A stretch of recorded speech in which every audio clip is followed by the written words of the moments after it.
Hi hello எல்லாருக்கும் வணக்கம். இன்றைக்கி நம்ம என்ன பார்க்க போகிறோம் அப்படின்னா, இன்றைக்கி ஃபுல் வீடு கிளீனிங் தாங்க பார்க்க போகிறோம். இன்றைக்கி வந்துட்டு கிச்சனு ஹால் எல்லாமே வந்துட்டு நம்ம கிளீனிங் வேலை தான் பார்க்க போகிறோம். இது வந்து நம்ம எவ்வளோ டைமிங் வைக்கிறோமோ அதை பொறுத்து தான் நம்ம வந்து கடை நம்ம வேலை செய்கிறதும் இருக்குது. ஸோ நம்ம வந்துட்டு ஃபஸ்ட்டு நம்ம வீட்டை க்ளீன் பண்ணுறோம் அப்படின்னாவே ஃபஸ்ட்டு ஒட்டரைலாம் அடிச்சுட்டு நம்ம பெட்ஷீட்டு இது எல்லாமே வந்து க்ளீன் பண்ணி எடுத்து வச்சுக்கலாம். ஸோ நம்ம வந்து வெளியில் கட்டில் தான் யூஸ் பண்ணுறதுனால அதில் இருக்கிற பெட்ஷீட்டு பெட்டு எல்லாமே நம்ம வந்துட்டு ரிமூவ் பண்ணிக்கலாம். நம்ம வந்துட்டு சோஃபாவுக்கு கவர் போடுறதுனால ஃபுல்லாகவே வந்துட்டு அதில் நல்லா அழுக்கு இருக்குது. ஸோ அந்த அழுக்கெலாம் எப்படி ரிமூவ் பண்ணுறோம் அப்படிங்கிறத நம்ம ஒரு தனி வீடியோவாக பார்க்கலாம். அதுக்கப்புறம் வந்து பார்த்தோம்னா டிவி கிட்டலாம் வந்துட்டு என்றைக்குமே நம்ம ஒரு பொருள் வச்சுருந்தோம் அப்படின்னா அதை எடுத்து க்ளீன் பண்ணுறது ரொம்ப ரொம்ப சிரமம். ஸோ முடிஞ்ச வரைக்கும் நம்ம எந்த திங்ஸும் இல்லாமல் இருந்ததுன்னா க்ளீனிங் வேலை ரொம்ப குயிக்காக முடிஞ்சிடும். ஸோ அதுதான் ரொம்ப ரொம்ப இம்பார்ட்டன்ட்டு. சின்ன சின்ன பொருளாகவே நம்ம டெய்லியும் ஒரு டைம் 2 டைம் வச்சோம் அப்படின்னாவே அது சீக்கிரமாக சேர்ந்து போயிடும். ஸோ அந்த மாதிரி எதுவுமே வைக்காமல் இருக்கிற வரைக்கும் ரொம்ப ரொம்ப வேலை வந்து ரொம்ப மிச்சமாகும். ஸோ எது எடுத்தாலுமே நம்ம எந்த பொருள் எடுக்கிறோமோ அந்த பொருளை அதே இடத்துல வச்சுட்டோம் அப்படின்னா கண்டிப்பாக வேலை வந்து ரொம்பவே சுலபமாகும். அழகாக இருக்குது அப்படிங்கிறதுக்காக நம்ம நிறைய பொருள் வாங்கி முன்னாடி வைப்போம், பார்க்குறதுக்கு நல்லா அழகாக இருக்குது அப்படின்ட்டு. ஸோ அது எல்லாமே நம்மளுக்கு வந்து வேலை தான் ரொம்ப இழுத்து காமிக்கும். பாருங்கள், வீடு எல்லாமே நம்ம வந்து எடுத்து போட்டு வச்சுருக்கோம். எல்லாத்தையும் க்ளீன் பண்ணணும். இதெல்லாம் வந்துட்டு நம்ம டைமிங் செட் பண்ணிட்டோம் அப்படின்னா கண்டிப்பாக நம்மளுக்கு வந்து அந்த டயர்ட்னஸ் தெரியுது.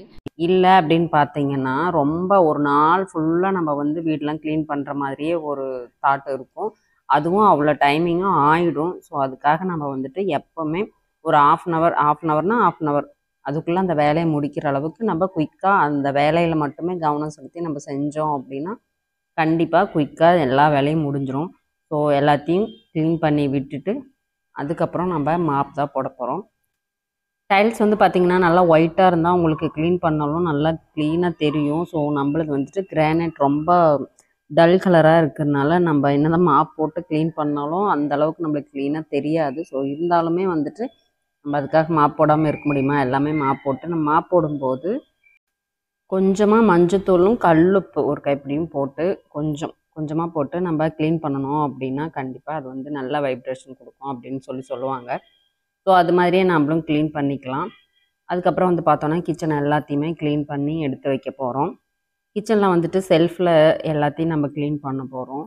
ஸோ நான் வந்துட்டு எப்போவுமே பொருள் வந்து ரொம்ப ரொம்ப கம்மியாக தான் வச்சுருப்பேன். ஸோ இப்போவும் வந்து பார்த்திங்கன்னா கம்மியாக தான் இருக்குது, பட் எதுவுமே அரேஞ்ச் பண்ணி வைக்காமல் இருக்குது. ஸோ அது எல்லாத்தையுமே நம்ம வந்துட்டு அரேஞ்ச் பண்ணி வைக்க போகிறோம்.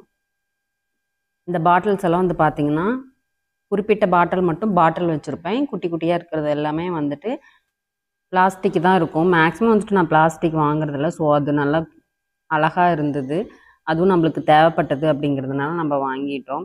ஸோ உள்ளே எல்லாமே க்ளீன் பண்ணிவிட்டு ஒட்டரையெல்லாம் அடித்து விட்டதுக்கப்புறம் வந்து பார்த்தோன்னா எல்லாத்தையும் எடுத்து வச்சுக்க போகிறோம். ஸோ எப்போவுமே நம்ம ஒட்டரையை அடிச்சிட்டோம் அப்படின்ட்டுனா தான் நம்மளுக்கு க்ளீன் பண்ணுறதுக்கு ரொம்ப சௌகரியமாக இருக்கும். ஏன்னா குட்டி குட்டி பூச்செல்லாம் இருக்கும். கபோர்டு இருக்கிறனால உள்ளே வந்துட்டு குட்டி குட்டி பூச்செல்லாம் இருக்கும். ஸோ அதனால் நம்ம அதை க்ளீன் பண்ணி வச்சுட்டு அதுக்கப்புறம் ஓவனும் வந்துட்டு நம்ம க்ளீன் பண்ணி தான் வைக்க போகிறோம். ஸோ எல்லாத்தையுமே எடுத்து வச்சதுக்கப்புறம் வந்து பார்த்திங்கன்னா இதில் வந்து சின்ன ஸ்டாண்ட் இருக்கு இல்லைங்களா, அது வந்து பிவிசி பைப்பில் வந்துட்டு நம்ம பாத்ரூம் கதவை அடித்ததில் மீதியானதை நம்ம வந்து அது செஞ்சுருக்கோன்னு ஏற்கனவே நான் வந்து ஷார்ட்ஸ் வீடியோ போட்டிருக்கேன், உங்களுக்கு பார்த்தா தெரியும். ஸோ மீதமான பொருள்லாம் எடுத்து நம்ம ஜாரில் எடுத்து வச்சுக்கலாம். இது எல்லாத்தையுமே எடுத்து வச்சதுக்கப்புறம் எப்படி இருந்தாலும் மந்த்லி ஒன்ஸ் எல்லாத்தையுமே நம்ம க்ளீன் பண்ணி தான் ஆகணும். ஸோ அது மாதிரி தான் இப்போவும் வந்துட்டு உள்ள செல்ஃப் எல்லாத்தையுமே நம்ம வந்து க்ளீன் பண்ண போகிறோம். அது வந்து பார்த்தோன்னா நம்ம அரிசிக்கு நம்ம தனியாக டப்பு வாங்கினோம், இருந்தாலுமே அது வந்து ரொம்ப பெருசாக இருக்குது அப்படிங்கிறதுனால நம்ம சில்வர் பாத்திரத்தில் தான் போட்டு வைக்க போகிறோம். ஸோ இதில் போட்டு வச்சிட்டோம் அப்படின்னா நம்மளுக்கு வந்து எடுக்கிறதுக்கும் நல்லாயிருக்கும். சாக்குப்பையில் இருக்கும்போது அதுவும் நம்மளுக்கு ஒரு மாதிரியாக இருக்கும்.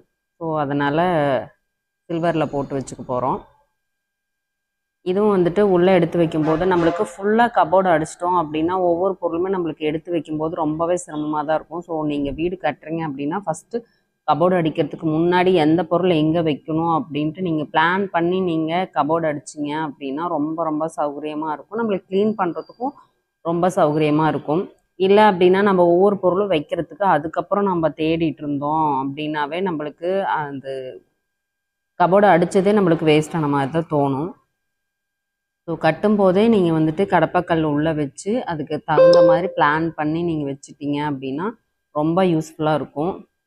ஸோ அதுக்கப்புறம் வந்து பார்த்தோன்னா நம்ம காய்கறி கூட தான் நம்ம வந்துட்டு எல்லாம் க்ளீன் பண்ண போகிறோம். இதுக்கு வந்துட்டு நான் நியூஸ் பேப்பர் போட்டுக்க போகிறேன். இந்த ஸ்டாண்ட் வந்து பார்த்திங்கன்னா ரொம்பவே யூஸ்ஃபுல்லாக இருக்கும். நல்லா பெரிய ஸ்டாண்டு, கடைகள்லாம் வைக்கிற மாதிரி இருக்கும் இந்த ஸ்டாண்டு. நம்ம வீட்டுக்குன்னு வாங்குறது இல்லை, கடைக்குன்னு வாங்கினதை நம்ம யூஸ் பண்ணிக்க போகிறோம். இருந்தாலுமே இதுதான் நல்லா இருக்குது. வீட்டுக்கு வாங்கும்போது நம்மளுக்கு குட்டியாக தான் வருது, இவ்வளோ பெருசு வரல.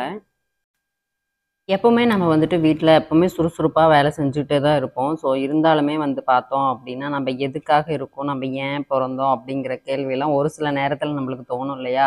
ஸோ அந்த மாதிரிலாம் தோணுனா மட்டும்தான் நம்ம வந்து கரெக்டான பாதை நோக்கி போகிறோம் அப்படின்னு ஒரு அர்த்தம். ஏன்னா நமக்கு பிடிச்சது என்ன அப்படின்னு நாம் தேடலை அப்படின்னா கண்டிப்பாக நமக்காக யாருமே தேட மாட்டாங்க. ஸோ எல்லாத்துக்குமே எல்லா விஷயத்திலும் ஏதோ ஒரு விஷயத்தில் கண்டிப்பாக டேலண்ட் கண்டிப்பாக இருக்கும். ஸோ அந்த மாதிரி விஷயத்த நம்ம தேடி எடுத்தோம் அப்படின்னா கண்டிப்பாக சோம்பேறித்தனம், அப்புறம் நம்ம பழக்கத்தை வந்து தள்ளி போடுறது, வேலையை தள்ளி போடுறது, அந்த மாதிரி எதுவுமே நம்மளுக்கு வராது. எப்போவுமே நம்ம வந்து சுறுசுறுப்பாகவே இருப்போம். ஸோ நம்ம ஒரு தண்ணி குடிக்கணும் அப்படின்னா கூட நம்மளுக்கு வந்துட்டு எந்திரிச்சு குடிக்கவோ, அதை பற்றி யோசிக்கவோ, அப்போ நம்மளுக்கு வந்து அவ்வளோ டயர்டாக இருக்கும். சரி நம்ம இப்போ என்ன பண்ண போகிறோம் அப்படிங்கிற மாதிரி தான் தோணும். ஸோ எல்லாத்துக்குமே ஒரு ஒரு லட்சியம் இருக்கும். கண்டிப்பாக எல்லாத்துக்குமே ஒரு டேலண்ட் இருக்கும். அத வந்து நம்ம கண்டிப்பா நம்பளுக்கு என்ன இருக்கு அப்படின்னு நாம கண்டுபிடிக்கல அப்படின்னா, கண்டிப்பா யாருனாலயுமே அத சொல்லவே முடியாது. ஸோ வீட்டு வேலை செய்யறதும் வந்து நம்மளோட கடமை, புடிச்சிருக்கு, எல்லாமே அதுல இருக்கு. ஸோ அதுக்கு தவிர்த்து அத மீறி நம்ம வந்து நம்பளுக்கு புடிச்சது, நம்மளோட டேலண்ட் என்ன அப்படின்னு நம்ம கண்டுபிடிச்சு ஒரு வேலைய செய்றோம் அப்படின்னா, கண்டிப்பா அதுல கிடைக்கிற ஒரு நிம்மதியோ, ஒரு திருப்தியோ வேற எதுலயுமே கிடைக்காது. ஸோ அதுக்கப்புறம் இப்போ வந்து நம்ம கிச்சன் ஃபுல்லாகவே நம்ம க்ளீன் பண்ணி எடுத்து வச்சாச்சு. இந்த வேலை செய்கிறதுல கூட ரொம்ப ஹாப்பியாக தான் இருக்கும். ஏன்னா நான் ரொம்ப பிடிச்சி தான் செய்வேன் இந்த வேலையை. ஸோ உங்களுக்கு எந்த மாதிரி இருக்குது அப்படின்னு சொல்லிட்டு கண்டிப்பாக கமெண்டில் சொல்லுங்கள். எனக்கு தெரிஞ்ச மாதிரி நான் வந்துட்டு திங்ஸ் கம்மியாக தான் வச்சுருப்பேன் இல்லையா? அதனால வந்துட்டு எனக்கு ஈஸியாக க்ளீன் பண்ணுறதும் ரொம்ப ஈஸியாக இருக்குது. ஸோ அதனால் அவ்வளோ டயர்ட்லாம் ஆகலை. அதுக்கு மீறி நம்ம என்னென்ன பண்ணுறோம் அப்படிங்கிறதையும் நம்ம அடுத்தடுத்த வீடியோவில் பார்க்கலாம். ஸோ எனக்கு வந்து டெய்லரிங் ரொம்ப ரொம்ப பிடிக்கும். ஸோ அதுவும் நம்ம சைடில் பண்ணிகிட்ருக்கோம். அது மாதிரி உங்களுக்கும் ஏதாவது ஒரு டேலண்ட் கண்டிப்பாக எல்லாத்துக்குமே இப்போ இருக்குது. ஃபோன் கையில் இருக்குது. அதுதான் நம்மளுக்கு ஒரு பிளாட்ஃபார்மே அதுதான். இந்த ஒரு ஸ்டேஜ் கிடைக்கிது அப்படின்னாவே ரொம்ப ரொம்ப பெரிய விஷயந்தான். ஸோ இது மாதிரி ஏதோ ஒரு டேலண்ட்டை கண்டிப்பாக வளர்த்துக்கோங்க. எப்பவும் நல்லா ஹாப்பியாக இருங்க. ஆரோக்கியமாக சாப்பிடுங்க. வீடியோ பிடிச்சிருந்தா லைக் பண்ணுங்கள், ஷேர் பண்ணுங்கள், சப்ஸ்கிரைப் பண்ணுங்கள். அப்பவும் செம்மையாக ஹாப்பியாக இருக்கலாம். வீடியோ பார்த்ததுக்கு தேங்க்யூ.